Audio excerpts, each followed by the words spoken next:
नमस्कार, कैसे हैं आप सब। और आप सबका स्वागत है किरण शिक्षार्थी मंच पर।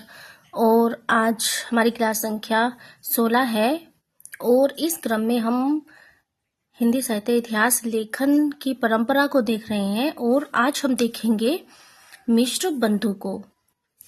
जॉर्ज अब्राहम ग्रियर्सन को हम देख चुके हैं, गारसदा तासी को हम देख चुके हैं, शिव सिंह सेंगर को हम देख चुके हैं। और आज हम देखेंगे मिश्र बंधुओं को आज हम देखेंगे।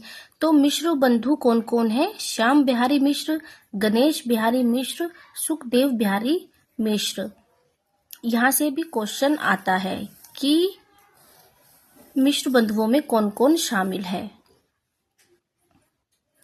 देखिए, प्रश्न इस प्रकार से भी बन सकता है जैसे ये दिया हुआ है। इस प्रकार से प्रश्न पूछा जा सकता है।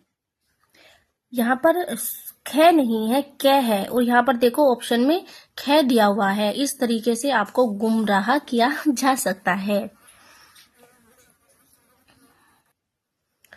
मिश्र बंधुओं का जो ग्रंथ है वो कौन सा है? मिश्र बंधु विनोद। इसके कितने भाग हैं? इसके 4 भाग हैं। प्रथम 3 भागों का प्रकाशन 1913 ईस्वी में हुआ और चतुर्थ भाग का प्रकाशन 1934 ईस्वी में हुआ। और इसकी जो प्रकाशक संस्था है वो कौन सी है? नागरी प्रचारणी सभा काशी है। और इस ग्रंथ की जो पद्धति है वो कौन सी है? कालानुक्रम पद्धति है। और इसमें कुल रचनाकार कितने हैं? 4591 रचनाकार है। राउंड फिगर में अगर पूछे तो लगभग 5000 रचनाकार इसमें सम्मिलित हैं। अब इसकी विशेषताएं देख लेते हैं। तो विशेषताएं क्या क्या हैं इनकी? यह इतिहास ग्रंथ नागरी प्रचारणी सभा काशी द्वारा चलाए गए हस्तलिखित ग्रंथों की खोज रिपोर्ट अभियान के आधार पर लिखा गया। नागरी प्रचारणी सभा काशी द्वारा हिंदी के हस्तलिखित ग्रंथों की खोज का अभियान 1900 ईस्वी से 1921 ईस्वी तक चलाया गया। इस इतिहास ग्रंथ में अनेक अज्ञात कवियों को शामिल कर उनके साहित्यिक महत्व पर प्रकाश डाला गया है। मिश्र बंधुओं ने हिंदी साहित्य के विकास क्रम को मुख्यतया 5 युगों में तथा उप विभाजन सहित 8 युगों में बांटा है। यहाँ से क्वेश्चन आते हैं, यह इम्पोर्टेंट है कि मिश्र बंधुओं ने हिंदी साहित्य के विकास क्रम को कितने भागों में विभाजित किया है। इन्होंने आदि काल को आरंभिक काल, रीति काल को अलंकृत काल तथा आधुनिक काल को वर्तमान काल कहा है।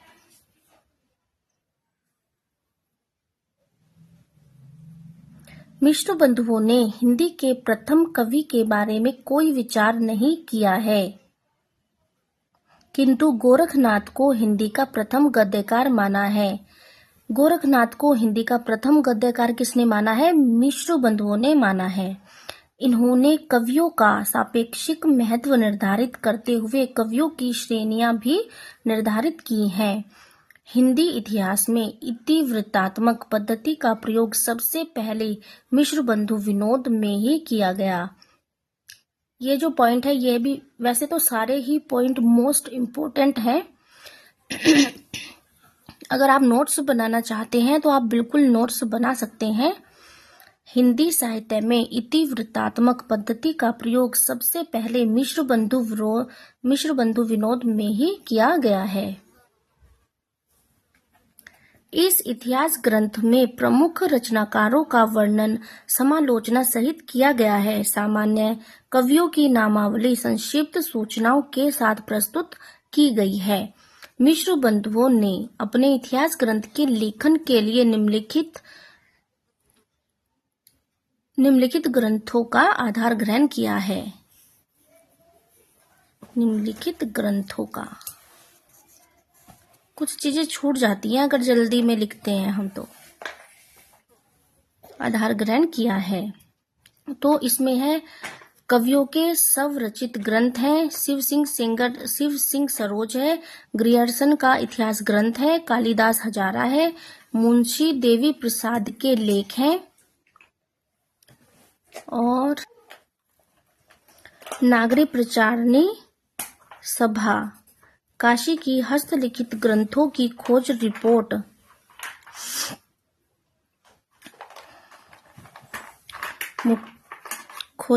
है। ग्रंथों की खोज रिपोर्ट है।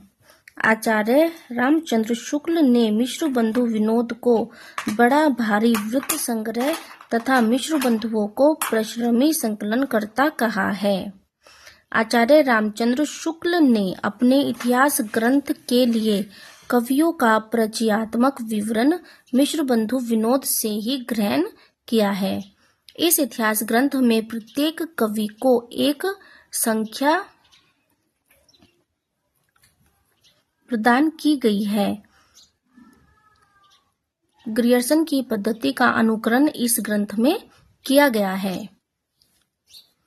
मिश्र बंधु विनोद को आचार्य रामचंद्र शुक्ल के इतिहास ग्रंथ का उपजीव्य माना जाता है। आचार्य रामचंद्र शुक्ल ने स्वयं स्वीकार किया है। और अब देख लेते हैं आचार्य रामचंद्र शुक्ल को।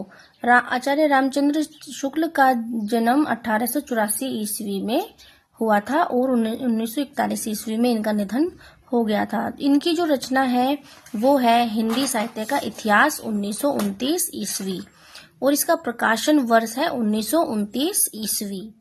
प्रकाशक संस्था है नागरी प्रचारणी सभा काशी और इनके जो इतिहास ग्रंथ की पद्धति है वो है विधेयवादी पद्धति और इसमें कुल रचनाकार है 997 लगभग 1000 और इसमें प्रकरण कितने हैं? इसमें 7 प्रकरण हैं और इनके इस इतिहास ग्रंथ का संशोधित एवं परिवर्धित जो संस्करण है वो 1940 ईस्वी है।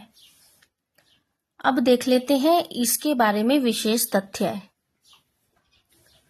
इसके बारे में विशेष तथ्य क्या है? यह इतिहास ग्रंथ हिंदी शब्द सागर की भूमिका के रूप में लिखा गया था।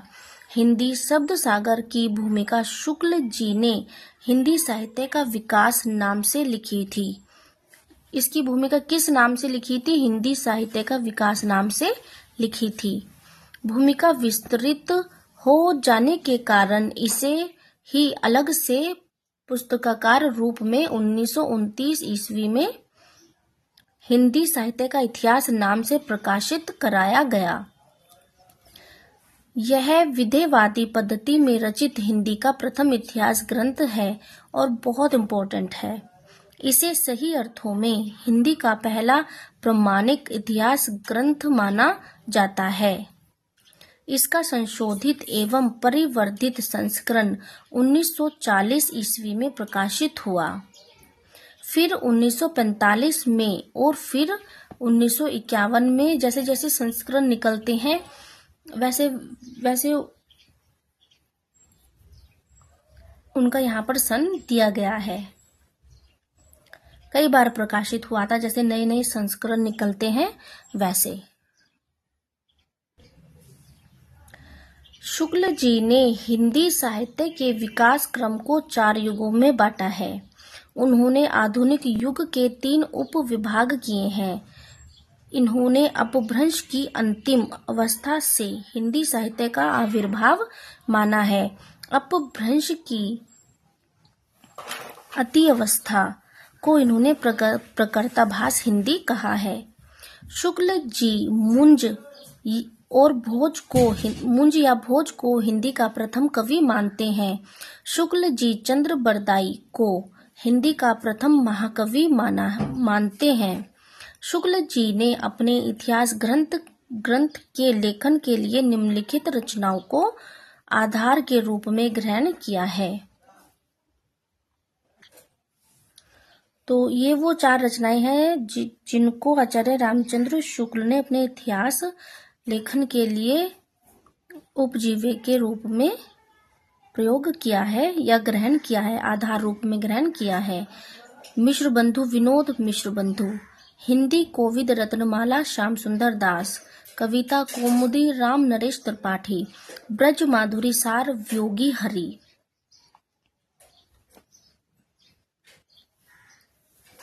इस इतिहास ग्रंथ में कवियों, रचनाकारों और संख्या इस इतिहास ग्रंथ में कवियों रचनाकारों की संख्या के स्थान पर उनके साहित्यिक महत्व को स्वीकार किया गया है। शुक्ल जी के इतिहास ग्रंथ का आरंभ सिद्धों की वाणियों से हुआ है। यह पूछा जा सकता है कि शुक्ल जी के इतिहास ग्रंथ का आरंभ कहाँ से हुआ है, तो कहाँ से हुआ है? सिद्धों की वाणियों से हुआ है।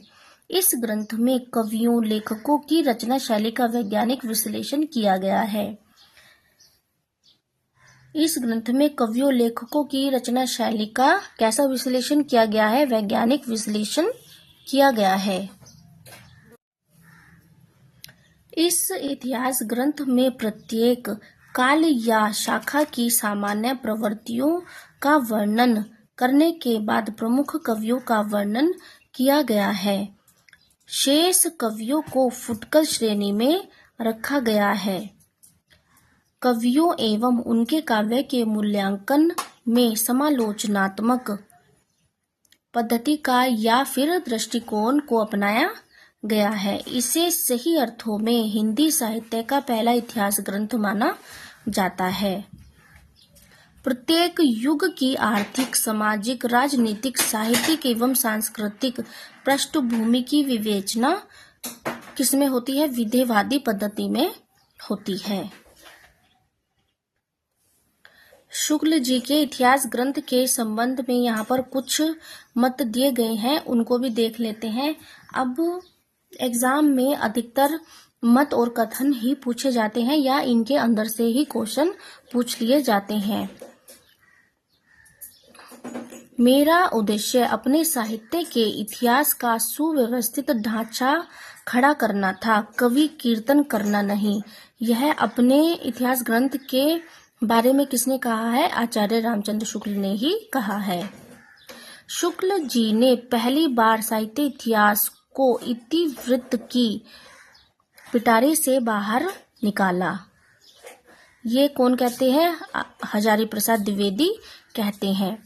नए इतिहासकार के लिए शुक्ल जी का इतिहास ग्रंथ एक चुनौती है। यह किसने कहा है? बच्चन सिंह ने कहा है।